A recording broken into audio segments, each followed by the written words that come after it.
¿Cómo estás? Estamos en un lugar emblemático para lo que es la memoria de la historia reciente de la Argentina, el espacio cultural Nuestros Hijos, dentro de este predio donde funcionó la Escuela de Mecánica de la Armada. Hoy vamos a tratar de hilvanar algunos de los temas que tienen que ver con la identidad. Por un lado, porque están Virginia Croato. Virginia, gracias por venir. María Fernanda Raberta, gracias Fernanda. Que se criaron, tuvieron en su infancia una vida muy particular en lo que se llamó la guardería que funcionó en La Habana. Ahora enseguida te lo vamos a contar. Y está Carlos Eslepoy, que además de viejo amigo y compañero, fue uno de los que peleó, mientras había impunidad en la Argentina, por los juicios en el juzgado de Baltasar Garzón. Pero ahora está llevando a cabo, Carly, junto con muchísimas organizaciones españolas y también con una pata en la Argentina, un juicio por las víctimas del franquismo, donde también hay temas que tienen que ver con la identidad, con la supresión de identidad de muchísimos niños en la época del franquismo. Vamos a sumar inmediatamente también a alguien que vivió la supresión de identidad hasta hace poco. Virginia, Fernanda, ustedes cuenten dónde y cómo se conocieron. Sí,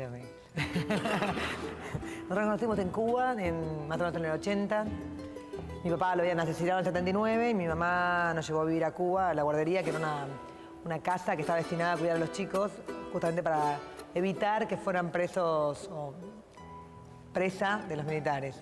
Bueno, Fer llegó enseguidita ahí, en la misma época que yo. Entramos al mismo tiempo. Las dos son de 1976, o sea, tenían 4 años. Armando Croato, que había sido diputado nacional, tu padre, fue uno de los que en el 79 volvió a luchar a la Argentina. Sí, por la contraofensiva. María Raberta, tu mamá, vivió una situación similar un poquito después. Desapareció en Perú en el 80. En el 80, junto con la madre de Miguel Molfino. Tal cual, sí. Bueno, se conocieron a los 4 años. Lo que fue esa niñez vos lo contás en una película. Y ustedes lo asumen como algo que quizás a muchísimos chicos y a sus propios hijos, porque ustedes son madres, vos de 2 nenas, vos de una nena y un varón. Sí, te toca ahora.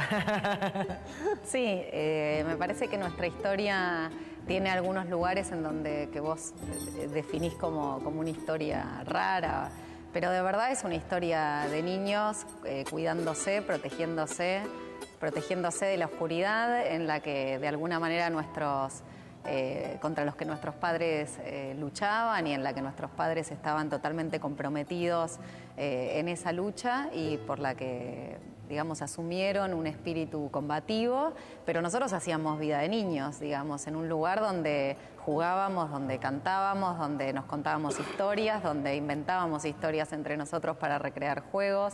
Y bueno, nuestra historia nace así, ¿no? Con una historia, tal vez para algunos complicados, para nosotros una historia de niños, en un contexto diferente, pero una historia de niños.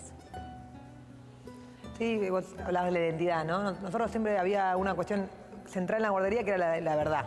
Nosotros nunca pensábamos que estábamos en otro lado, ni no entendíamos por qué no estábamos ahí. Con palabras que podían entender los niños, pero nosotros teníamos claridad de por qué estábamos ahí y nos contaban mucho de la historia argentina. O sea, todo el tiempo se mantenía y se intentaba mantener la identidad, que éramos argentinos, viviendo en una situación excepcional y por qué estábamos en esa casa, ¿no? ¿Cuáles eran las razones que nos hacían estar ahí?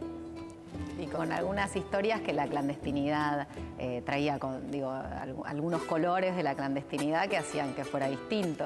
Nosotros a Cuba le decíamos de otra manera, a la guardería le decíamos de otra manera, hablábamos totalmente, bueno, teníamos las prácticas del cuidado que nos habían enseñado, las teníamos nosotros también, y bueno, y convivíamos con un crecimiento, con otro código, ¿no? Con un código de mucho respeto por la lucha de nuestros papás, pero también de mucho cuidado hacia esa lucha y de mucha protección hacia ellos también, ¿no?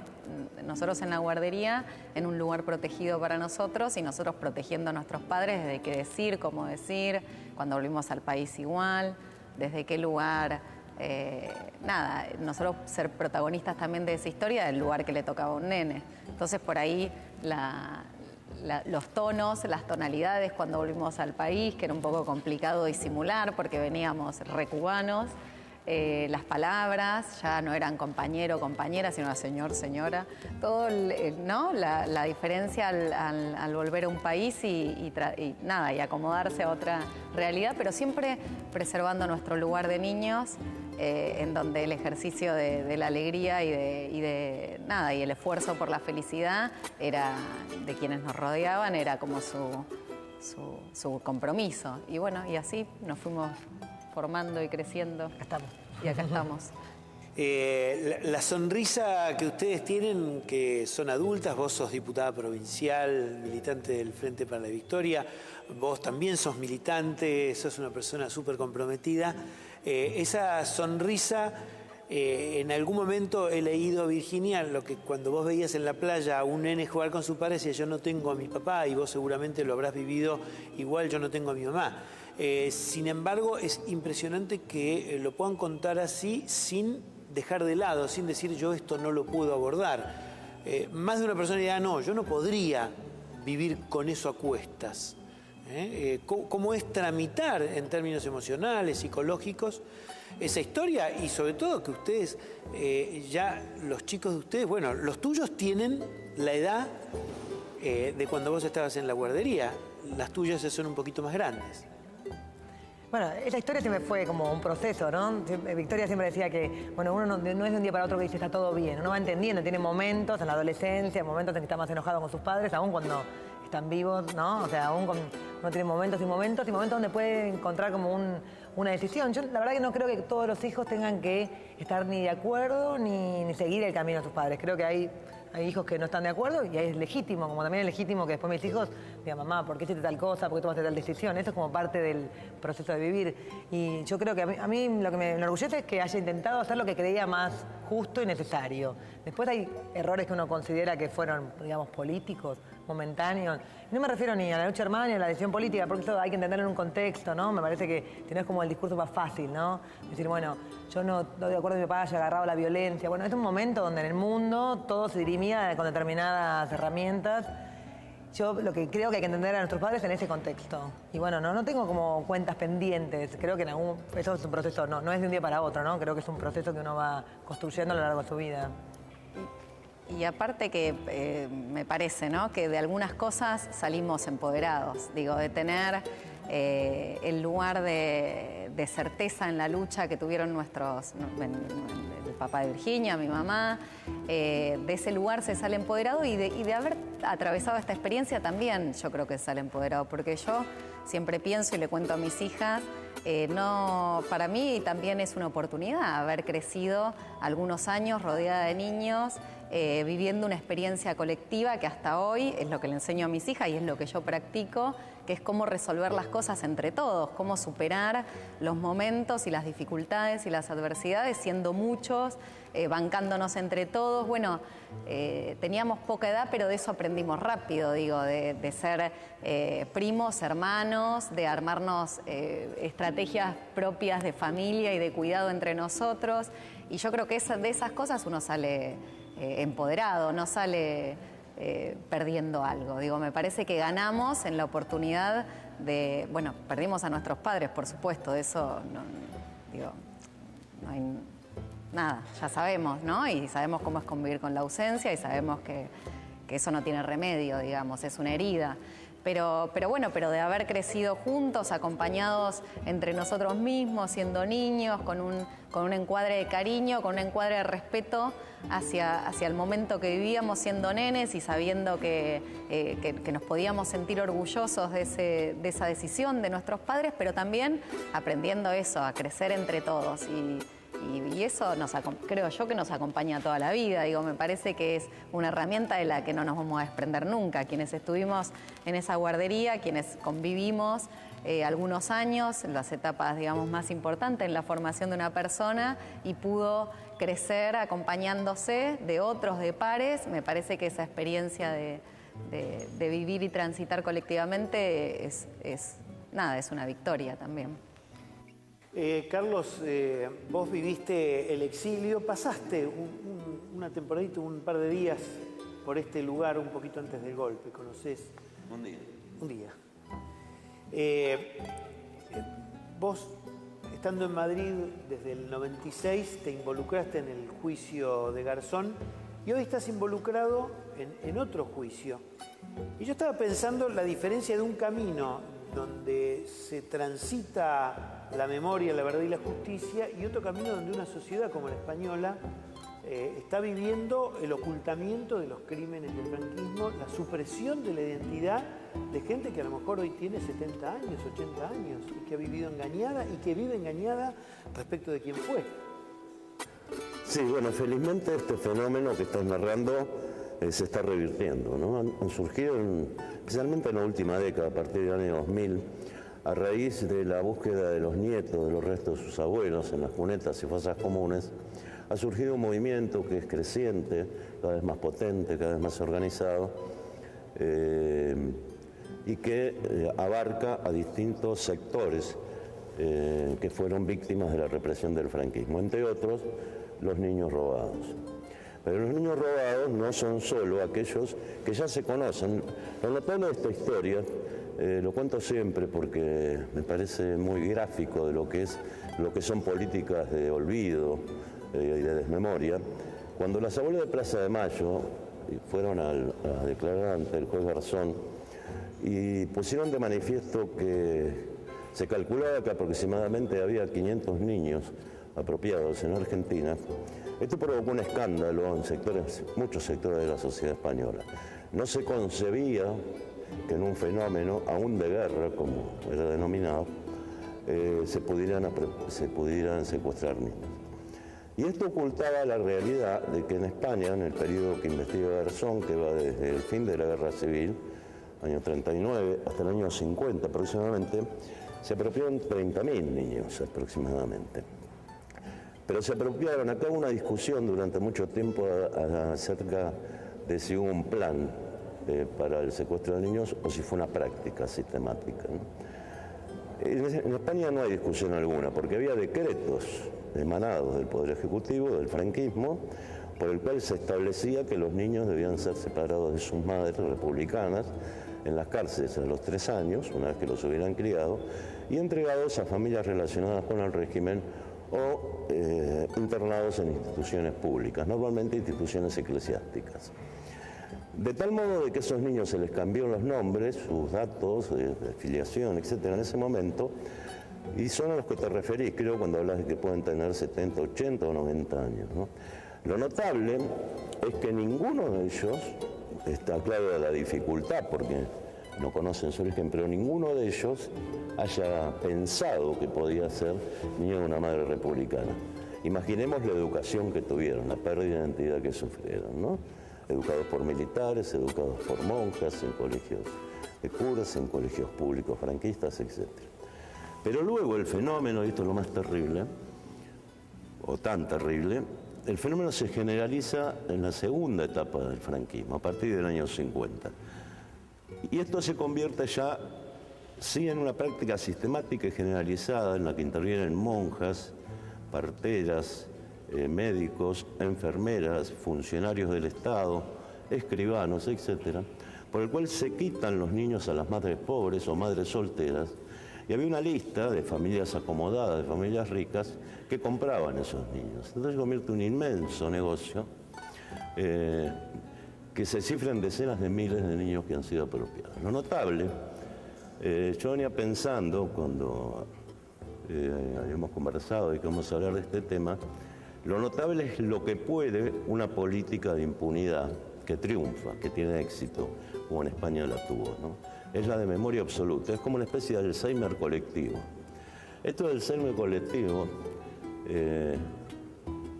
me viene a la memoria porque hace poco tiempo tuvimos una entrevista con una señora cuyo esposo en la posguerra había sido secuestrado y estaba desaparecido. Y esta señora no reconocía a su hija, no reconocía a sus nietos, no reconocía a nadie. Pero cuando se le preguntaba por el nombre del padre, que no recuerdo, del esposo, que no recuerdo, decía, se lo llevaron los francos. Es decir, que en algún lugar profundo de la memoria estaba este recuerdo que ella relacionaba naturalmente con Franco. Yo quisiera que sumemos ahora a Victoria Montenegro este diálogo, porque mientras te escuchaba, y ella te escuchaba recién atentamente, Victoria, ¿cómo estás? Muy bien. Vos escuchabas recién a Carly y lógicamente la pregunta sale de cajón, ¿no? Porque vos viviste este proceso en el cual tenías un registro anterior, pero sufriste el cambio de identidad, la supresión de identidad, aún de la peor manera, porque tus apropiadores fueron precisamente, tu apropiador hombre, digamos, fue el responsable de la desaparición de tus padres, ¿no? Y viviste esto muy recientemente. Y creo que en alguna medida podés ayudarnos a todos a entender lo que significa recuperar la identidad cuando el Estado es el que pone el peso para quitártela, y es esa condición humana extraordinaria que te permite luchar en una lucha colectiva para recuperar tu identidad. Sí, es justo, pido perdón, llegué tarde, estábamos en una escuela dando una charla con los chicos de Normal 4, justamente la pregunta que me hacía la compañera era esa, ¿no? Me preguntaba cómo se hace para recuperar la identidad. Ella pensaba, decía, cómo estábamos con Guille, cómo hacen, porque si toda la vida tuviste un nombre y una historia, y tratar de desarmar eso, ¿no? Tratar de explicarles a ellos, que fue obviamente muy difícil. Sobre todo cuando, además del nombre, porque la identidad no es solamente el nombre o el momento en el que te dan el análisis genético, en el que te dicen que sos hija de dos personas que no conoces, que nunca existieron en tu vida, o hasta ese momento vos pensás que nunca existieron en tu vida. Es complicado porque toda esa mentira que para vos era la verdad absoluta se cae con la fuerza que tienen las pruebas, ¿no? Pero sobre todo tenés que rearmarte emocional y psicológicamente cuando vos tenés tan naturalizada la mentira, el odio, eso es parte de tu vida y estaba bien. Entonces, incorporar una vida que no es tuya, un nombre, una historia, padres, militantes. Yo me acuerdo que lloraba cuando vi la primera foto de mi papá, porque para mí mi papá era un coronel del ejército de 2 metros, que todos le hacían la veña. Yo siempre digo, para mí venía Dios, San Martín y Germán. Y de golpe me muestra la foto y me dice, este es tu papá. Y era un chiquito de pelo largo, con barba, pantalones Oxford, y yo lloraba y decía, eso no puede ser padre de nadie, esto no es mi papá. Y aceptarlo, ¿no? Aceptar la contradicción. Primero aceptar no solamente el error, porque cuesta aceptar el error de los que uno quiere, ¿no? En nuestro caso era aceptar el horror de la persona que más amabas en la vida, ¿no? Y entender la mentira y entender el secuestro y la desaparición de tus papás y la formación, ¿no? Saberte repetir frases con las que te adoctrinaron toda la vida y que no son tuyas. Entonces, a mí, el primer momento, digamos, lo primero que yo sentí, lo que siempre fue una vergüenza espantosa. ¿No? Yo no podía entender que eso que para mí era la suciedad de la subversión apátrida, la tenía en las venas. Digamos. Yo, sinceramente, no podía entender que en mi sangre, que en mis venas corría esa sangre subversiva. Y sentí mucha vergüenza, y para mí era esa pared, donde realmente era la palabra política, todo. Pensar en mis papás, digamos, yo trataba de empezar a quererlos, y en cuanto me contaban algo de su militancia, volvía, un foja cero de vuelta. Hasta que, digamos, uno empieza a caerse la mentira y, digamos, el amor, en mi caso, en mi familia, de mis verdaderos tíos, digamos, de a poquito empezar a entender de qué se trataba, ¿no? Y de a poco se va cayendo todo eso y uno puede entender esto, ¿no? El horror en las personas que uno amó tanto y la verdad, y lo que uno es, ¿no? Cuando uno se ve en el espejo, yo sí, nunca tuve dudas de que era hija de Germán y de Mari. Pero me acuerdo, digamos, un momento, fue un acto en el jardín que era 25 de mayo, entonces por lógica mi apellido era Tetzlaff, era la más europea de toda la clase, entonces yo iba a ser de dama antigua. Claro, cuando la señora empezó a repartir los papeles, obviamente me mandó a vender empanadas. Y yo lloraba y le decía a mi apropiadora, pero yo soy Tetzlaff, digamos, la dama antigua tengo que ser yo. Y me empacaba, claro, tallada, mis viejos salteños, y yo perfecta la vendedora de empanadas. Y bueno, hasta que vos te haces cargo, ¿no? Tardé 8 años más o menos, yo creo que en tiempo, con unas contradicciones y con un dolor terrible, porque se mezcla la traición, digamos, porque uno tiene que ser leal a esos padres que te cuidaron, te criaron, la mentira, esa formación ideológica espantosa, hasta que se cae. Y cuando eso se cae, cuando yo pude entender que era hija de mis papás, pude quererlos, pues yo no podía querer a mis verdaderos padres como papá y mamá. No podía dejar de decirle a mamá y papá mis apropiadores, porque sentía que los estaba traicionando. Pero cuando eso se cae, digamos, ya está, digamos, sos vos, y yo lo digo siempre, yo no me imagino la vida sin ser Victoria, sin militar, sin tener esta felicidad que tengo cuando veo a mis hijos que hoy tienen la edad de sus abuelos. Mi nene va a ser más grande que su abuelo ya en unos meses. Y es la felicidad la que te da la libertad de vivir tu vida, ¿no? Tu nombre, tu historia, yo soy yo. Ahora entiendo que no tengo que sentirme mal porque no me parezco a mi papá, porque mi apropiador es alemán y nunca me va a parecer a él. Pero es doloroso, pero sumamente liberador. Hablábamos al principio de lo que significa la edad de que hoy los hijos tuyos tienen la edad que tenían ustedes cuando estaban en la guardería.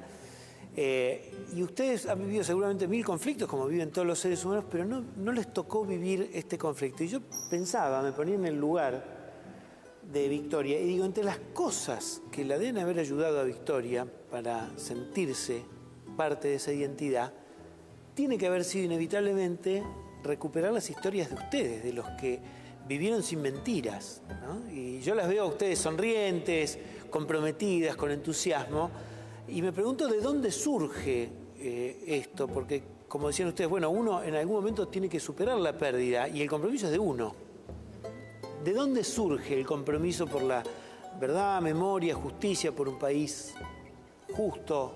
Es que a mí me parece que hay una parte que no... Primero que los que están vivos, que yo creo que están poco reivindicados, digamos. Me parece que un poco que hay algo ahí también con el tema de que fue tan fuerte la tragedia, digamos, o de la cantidad de muertos, ¿no? Que me parece que los que estaba un poco reivindicado todo lo que fueron los organismos, y no solo los organismos, ¿no? Todo el que siguió vivo y siguió sin renunciar a todo lo que pensaba, ¿no? Me parece que ha podido como armar este esquema, que son los organismos que para mí son fundamentales, me imagino que con abuelas y lo que tiene que ver con no bajar nunca los brazos, en seguir buscando, en seguir pidiendo justicia, ¿no? En los momentos, lo que fue el indulto, ese 28 de diciembre, por ejemplo, yo me acuerdo de la plaza, la gente, todos llorábamos, no parábamos de llorar, era una cosa era terrible, lo que fueron estas marchas, digo, me parece que toda esa gente que no bajó nunca los brazos, y me parece que son los ejemplos como de vida. En mi caso, bueno, sobrevivió mi mamá, y yo creo que fue muy importante que ella me pudiera contar la historia, que me contara la historia de mi papá, la militancia, lo que había sido todo ese momento. Y me parece que eso es lo que ha permitido que en un momento muy oscuro de la sociedad, que siguió siendo la democracia, porque después fue como muy costoso muchos años, se pudiera armar todo lo que pasó. Creo que no hay que olvidarse también del juicio de la Junta, digo, con las cosas que se pudieron hacer en cada momento, pero creo que en muchos otros países del mundo no ha pasado lo que pasó acá. Yo creo que el juicio fue insuficiente, uno tiene un montón de críticas, pero la verdad que fue un hito en la historia de este país muy importante, y después lamentablemente hubo otros hitos negativos, pero todo lo que fue la construcción, campo popular, organismo de derechos humanos, digamos, tiene muchos nombres posibles, me parece que fue muy importante que uno pudiera estar sano.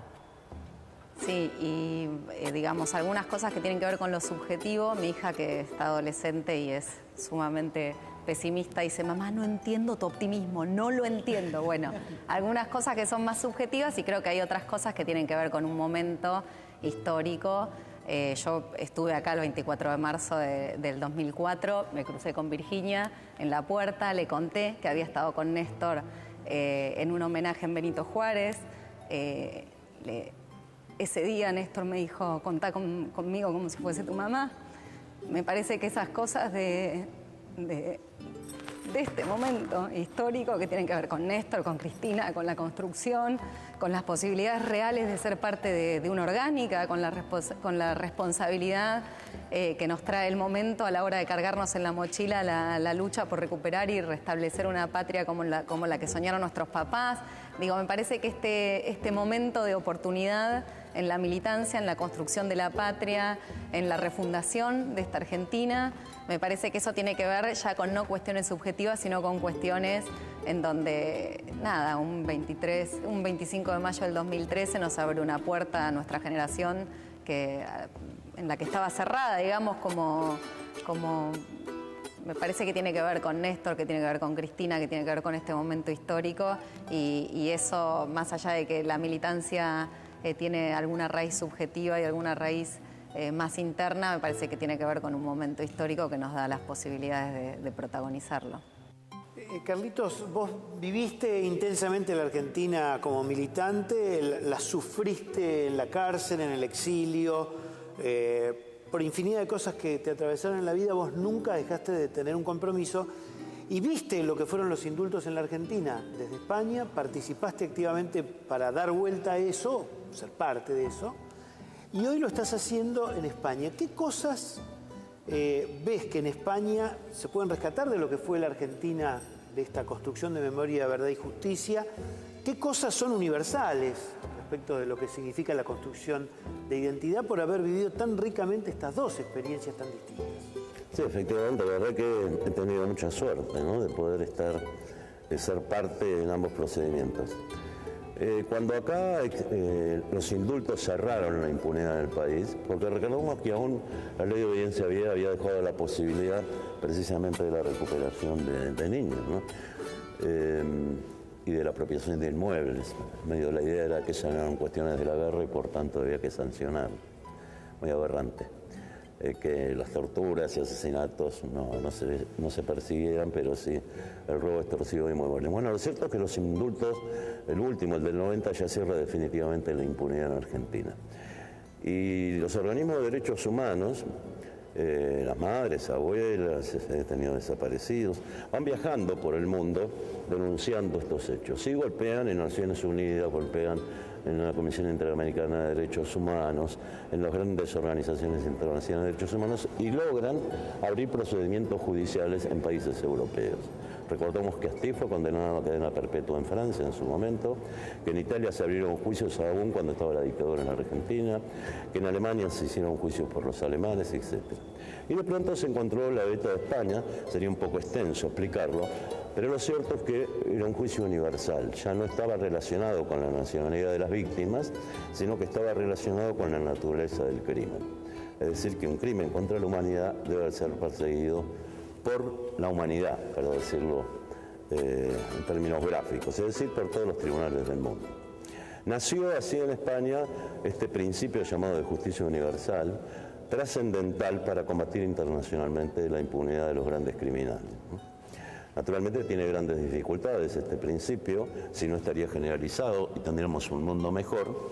Pero bueno, lo benéfico que resultó el hecho de que fueran las víctimas argentinas a España y que esto diera origen a varias acciones que ayudaron a terminar con la impunidad en nuestro país, es un precedente necesario para la querella que se ha interpuesto en este momento en Argentina contra los crímenes del franquismo. Hoy son las víctimas españolas las que vienen a Argentina a pedir que actúe la justicia argentina como en su día lo hizo la justicia española. Hay un lema, la Unión de Actores, justamente el otro día se protagonizó una protesta por el tema de las Olimpiadas que pretendía Madrid, y decía, ayer por nosotros, hoy por vosotros, ¿no? Una consigna bonita que demuestra que también desde la justicia se puede hacer solidaridad, ¿no? Hay algo muy gráfico que vos contabas el otro día, que es que en la Plaza del Sol, una plaza emblemática donde se dan las protestas en Madrid, se reúnen los jueves. Se reúnen los jueves y se reúnen teniendo en cuenta el cambio de horario a la misma hora que se reúnen las madres. Se reúnen a las 8, cuando las madres se reúnen a las 3, ¿no? Y esto empezó, yo viví su comienzo. La idea fue, bueno, vamos a hacer una ronda a ver qué pasa. Quedaron todos sorprendidos porque fueron unas 200 personas. Bueno, entonces hacemos otra, y ahora en el verano la suspendemos porque no va a haber gente, pero siguió, y siempre congregando gente, y sigue actualmente, y se ha convertido en un símbolo de la resistencia del pueblo español a la impunidad, ¿no? Los quería invitar ahora a charlar un poco del presente, en el sentido que todavía hay un estereotipo de muchas personas que creen que la lucha por los derechos humanos se limita a la memoria, la verdad y la justicia de los crímenes de la época de la última dictadura cívico-militar. ¿Cómo viven ustedes, Victoria, Virginia, Fernanda, la militancia hoy. La viven con un compromiso por el pasado, la viven como un compromiso con el presente, con el futuro. ¿Cómo se eslabona aquella experiencia, incluyendo los juicios por delitos de lesa humanidad, con las necesidades de quienes hoy están excluidos o no tienen todos los derechos que una sociedad justa requiere? Bueno, nosotros, desde nuestra militancia, desde el espacio que me toca conducir, que es la Secretaría de Derechos Humanos de nuestra agrupación Colina, entendemos que obviamente, digamos, la memoria, la verdad y la justicia es la bisagra fundamental de todo este proyecto. Pero también hay una realidad que es que desde el 2013 es política de Estado. Entonces no es desde ese lugar de resistencia, de tener que luchar para mantener, sino de acompañar, que es lo que nos pasa todo el tiempo a lo largo y al ancho del país, digamos, acompañar porque es el Estado el que se pone al frente de señalizar los espacios que fueron de tortura, de estar con los juicios, en el acompañamiento. Entonces nuestro rol como militantes obviamente es acompañar esto, pero que ya es política de Estado. ¿Y cuál es la función? Bueno, ser ese puente para los derechos humanos, la vulneración que hoy se producen de los derechos humanos, ¿no? En la actualidad, entender que estos 30.000 compañeros, o que el objetivo de la dictadura militar no fue hacer desaparecer 30.000 compañeros, sino hacer desaparecer a aquellas personas que obstaculizaban para poder instalar ese modelo de país que quisieron y que de hecho lograron. Entonces, bueno, ese modelo nos dejó una herida enorme, que es, por ejemplo, al día de hoy la violencia institucional. Bueno, nuestra militancia tiene que ir por más, no solamente memoria, verdad y justicia, sino luchar por aquellas personas que hoy todavía, que duele, pero es cierto, todavía hay personas que no pueden reconocerse a sí mismas como sujeto de derecho. Hoy tenemos muchas mujeres donde estamos comenzando también a instalar en la sociedad el debate y la lucha contra la violencia de género, ¿no? Y la trata de personas, pero vos ves mujeres todavía que se paran y bajan la cabeza. Entonces eso es parte de una herida enorme que dejó primero la dictadura, después la década terrible, ¿no? De los 90, y decir, bueno, hoy todavía tenemos que ir por más, tenemos que profundizar y tenemos que lograr vivir en ese país que soñaron los compañeros, que es un país donde realmente haya justicia social, donde todas nuestras personas puedan reconocer cuáles son sus derechos y recién ahí poder defenderlos, que es lo que pasa con nuestros chicos, no con los más jóvenes. Es decir, que tenemos una juventud que nosotros amamos, que es la que se está sumando a la militancia, pero también hay una gran parte de la sociedad que entiende que nuestros chicos, por ser pobres y morochos, son delincuentes. Cuando sabemos que no es así, cuando sabemos que muchísimos de ellos ponen muchísima fuerza todos los días para sobrevivir a una realidad que sigue siendo dura. Entonces decir, bueno, tenemos que redoblar los esfuerzos y lograr realmente militar y que gran parte también de la sociedad sepa, porque muchos dicen que los derechos humanos son para los desaparecidos y también hay una porción chiquita, pero que está y que es triste cuando uno escucha que es para los desaparecidos y los delincuentes, digamos, esa posición tan egoísta de la vida, renunciando aún a su propia humanidad, ¿no? Es decir, ¿qué son los derechos humanos? Y me parece que ese es el desafío que hoy tenemos los que somos militantes políticos. Virginia, Fernanda. Yo, bueno, me parece que un poco lo que decía Victoria, me parece que ahí hay además una cuestión que me parece que el concepto de derechos humanos es un concepto relativamente moderno y me parece que en lo que es verdad que cuesta mucho apropiarlo, ¿no? Que un poco me parece que las personas sienten que es un problema de otro, digamos, nunca van a ser vulnerados sus derechos, ¿no? O sea, ¿quién siente esto? Me parece que un poco la clase media, que es quizás el que más tiene como poder de comunicación en los medios masivos y demás, pero como que es un derecho siempre de los otros, ¿no? Esto como si fuera casi un invento medio, vaya a saber, ¿no? Como, no sé, donde cada uno le pondrá a ver, no algo que de verdad pertenece, o como una conquista, un concepto que es una conquista de la humanidad, poder pensar en algunas garantías básicas de la vida y que tengan el derecho al trabajo, el derecho a la alimentación, ¿no? Un montón de derechos que la verdad que creo que el Estado ha mejorado muchísimo, que sigue siendo un Estado débil por ser la verdad que un mundo que tiene los poderes claramente no en los Estados, ¿no? Sino en las multinacionales. Bueno, un poco el problema del momento que viene siendo hace muchos años y es un problema que hay que seguir viendo cómo se resuelve, sigue siendo, ¿no? Un tema difícil de trabajar, pero bueno. Sí, que me parece que lo pendiente se resuelve desde la política. Digo, me da la sensación que la política, incluso quienes militamos en organizaciones políticas, entendemos a los derechos humanos desde un lugar de proteger, de cuidar, pero siempre desde la discusión política, porque si no, también digo, pareciera ser que hay un lugar donde los derechos humanos son para algunos que no tienen que ver con la transformación real de las instituciones, no tienen que ver con la reforma real de la justicia, no tienen que ver que la práctica democrática también se construye desde la discusión política.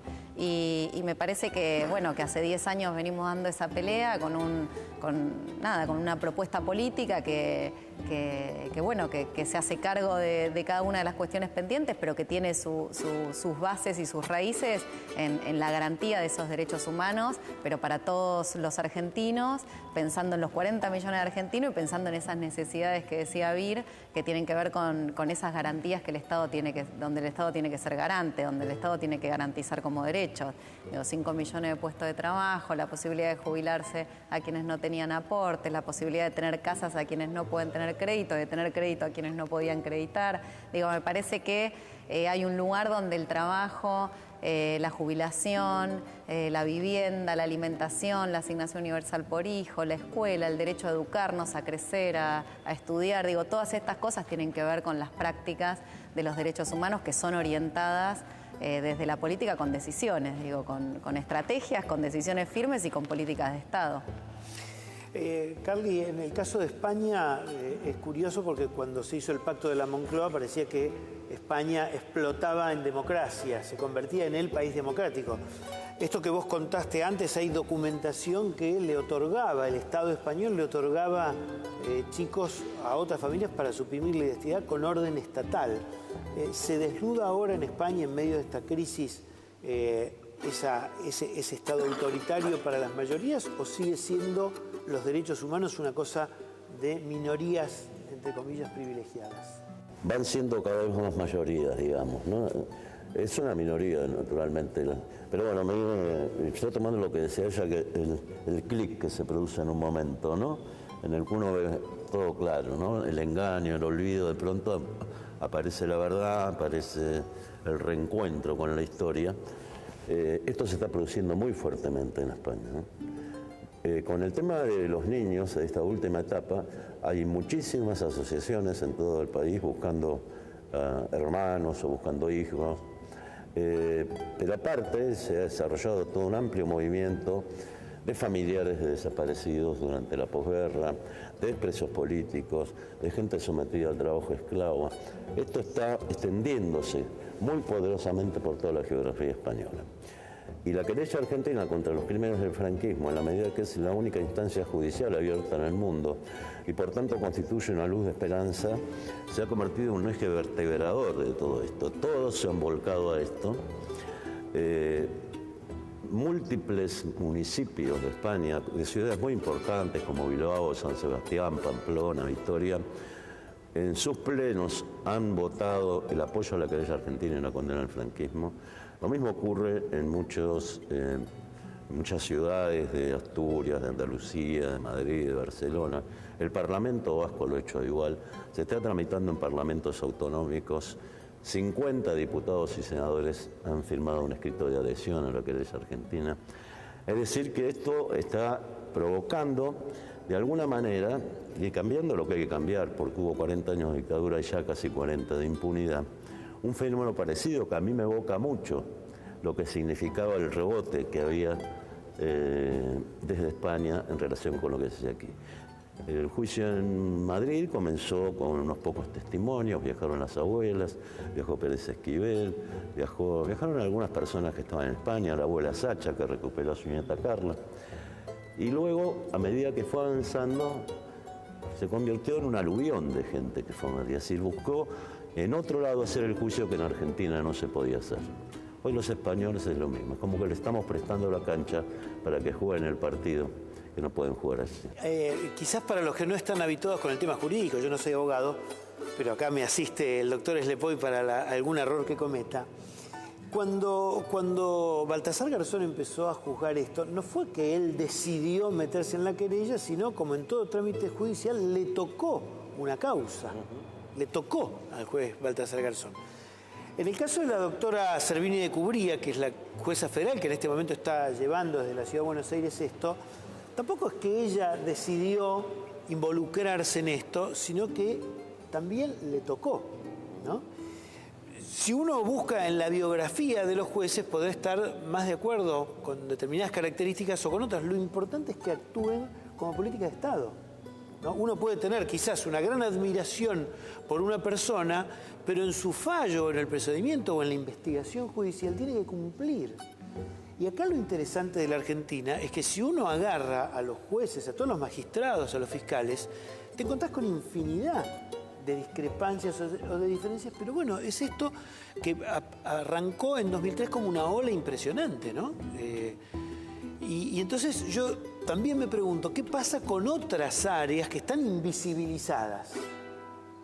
Los juzgados laborales, porque cuando uno agarra los juzgados laborales también se encuentra con que hoy, pese a que la Argentina tiene una muy buena justicia laboral, esto no funciona con el mismo rigor que funcionan las causas por delitos de lesa humanidad. Bueno, Carlos es abogado laboralista, lo de penalista es por accidente. Pero digo, ¿cuántas otras cosas están percibiendo ustedes que no son tan jóvenes? Porque uno dice, son jóvenes, pero ¿qué cosas perciben en las cuales tenemos que poner muchísimo énfasis? Y no solamente paciencia, sino énfasis. ¿Dónde hay que redoblar el esfuerzo?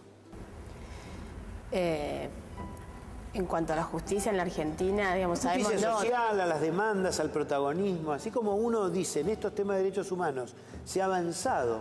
Sí, se ha avanzado, igual sabemos que hay muchos jueces y fiscales que tienen fallos que son lamentables. Digamos, nos pasó, bueno, sin ir más lejos hace poco, el caso de Marita Verón.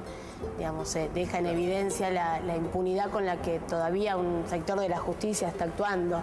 Parece esto de democratizar la justicia, cuando uno ve que hay juzgados que sistemáticamente violan los derechos humanos, esto que nos pasa siempre con los chicos, sobre todo, ¿no? Con los que son invisibles para el resto de la sociedad. Entonces hay casos que sí son quizás mediáticos, donde uno ve los avances o las causas que se apuran, y después hay otros que sabemos que duermen años en los tribunales, donde todavía hay una realidad, gran parte de la población que no tiene la posibilidad de costear un abogado, realmente no tiene acceso a la justicia.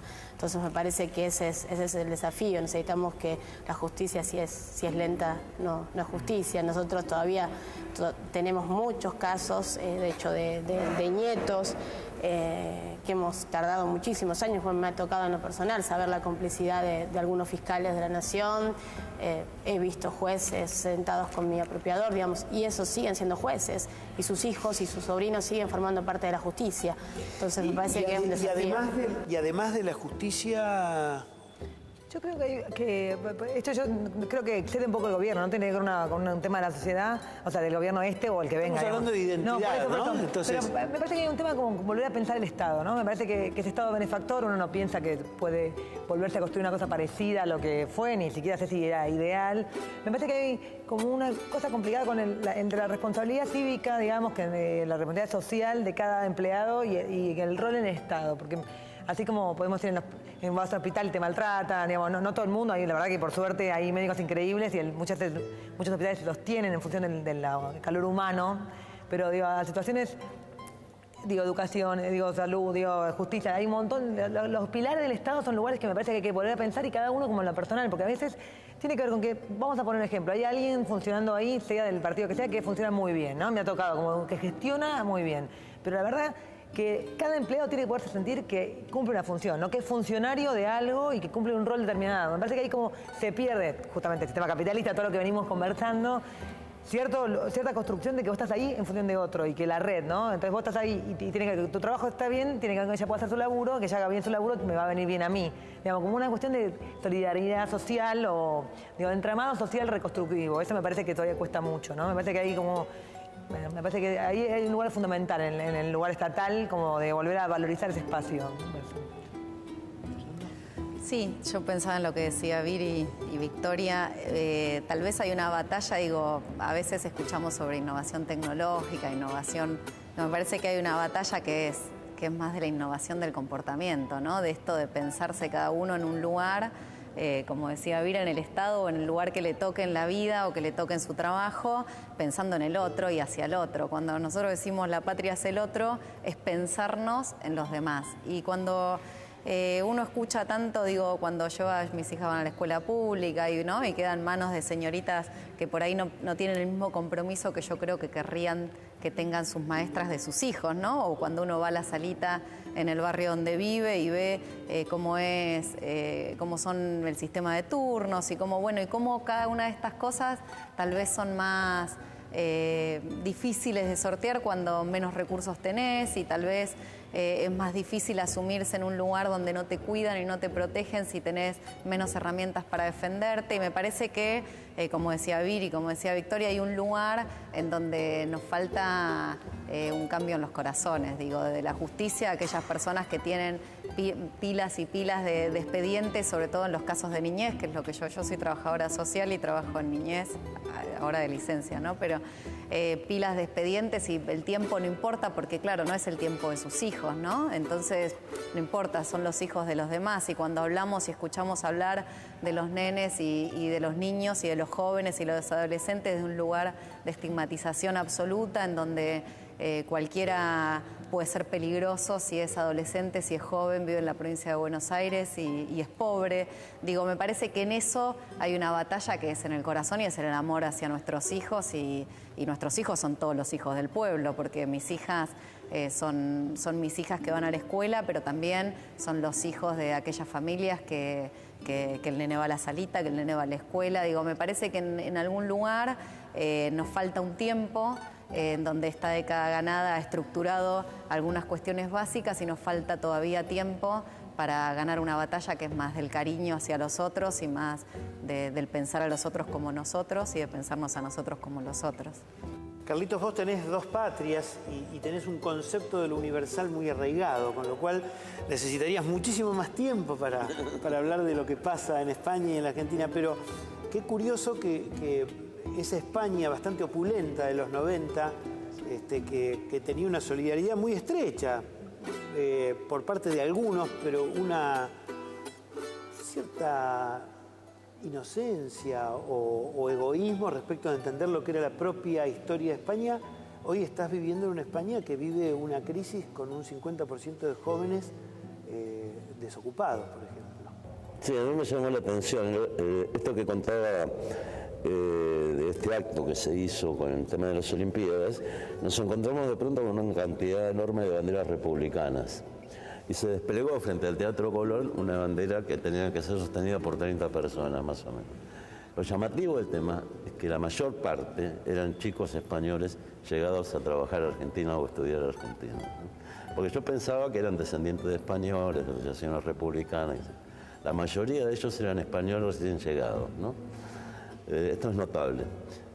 Por un lado, porque demuestra que los jóvenes relacionan cada vez más la situación actual de España, la corrupción, los entramados políticos, la persistencia del franquismo en las instituciones con la situación que se está viviendo actualmente, ¿no? Y esto está despertando muchísimas conciencias, está provocando los clics de que hablábamos, ¿no? Pero yo creo muy generalizadamente. Hasta es posible pensar, y creo que se debe pensar que va a ocurrir, terminar con la impunidad del franquismo. Si esto se logra, cambiar a la sociedad española como cambió la sociedad argentina positivamente, desde luego, cuando se terminó con la impunidad en nuestro país. Se nos termina el tiempo. Empezamos hablando de identidad, de la identidad de personas individuales, ¿eh? Cuando Virginia y Fernanda contaban que se conocieron en La Habana y que después tuvieron que cambiar hasta la tonalidad de ese cubano tan lindo, tan sonoro, tan musical, a este porteño, a esta porteñada que se les conoce ahora. Pero les quería hacer una mención última sobre la identidad a raíz de lo que decía Carlitos, que fíjense qué curioso. La Constitución Española de 1812 fue una constitución maravillosa, fue una constitución liberal que fue tomada por muchísimos de los patriotas latinoamericanos. Al punto tal que no había diferencias entre españoles, argentinos, peruanos o altoperuanos. Hay un caso emblemático, muy poco estudiado, pero que a los amantes de la historia les encanta, que es el caso del batallón Numancia, que se dio en Perú. El batallón Numancia fue un batallón que era liberal, estaba con la PEPA, que era la Constitución Liberal Española. Siempre se le atribuye a las bellezas de Manuela Sanz y de Rosa Campuzano el hecho de haber inducido a los jefes del batallón Numancia a tomar partido por Bolívar y San Martín. En realidad era la propia convicción de esos españoles que no querían vivir la restauración que vivía Europa desde 1814 y la traición de Fernando VII, que había sido al principio impulsor de esa constitución liberal y que después dijo, si en Europa vienen aires restauradores, pues yo seré restaurador. Por eso estos aires de argentinos que vivieron en España, a lo mejor trabajando de mozos, pero que recuerdan cosas de la Argentina, y los aires de españoles, quizás de la época de la Guerra Civil, que también alimentaron argentinos acá a levantar la cara y decir, peleemos contra el nazismo, contra el fascismo, contra el franquismo. Estos intercambios también son parte de la identidad. No tengo una hora más para seguir charlando de estas cosas, seguramente nos encantaría a todos hacerlo, pero se nos acaba el tiempo. Les agradezco por estar del otro lado. Virginia, Fernanda, Victoria, Carlos, muchísimas gracias por estar acá, en este espacio, el espacio cultural Nuestros Hijos, en lo que fue en algún momento un lugar de terror y que hoy estamos construyendo colectivamente para que sea un espacio de futuro.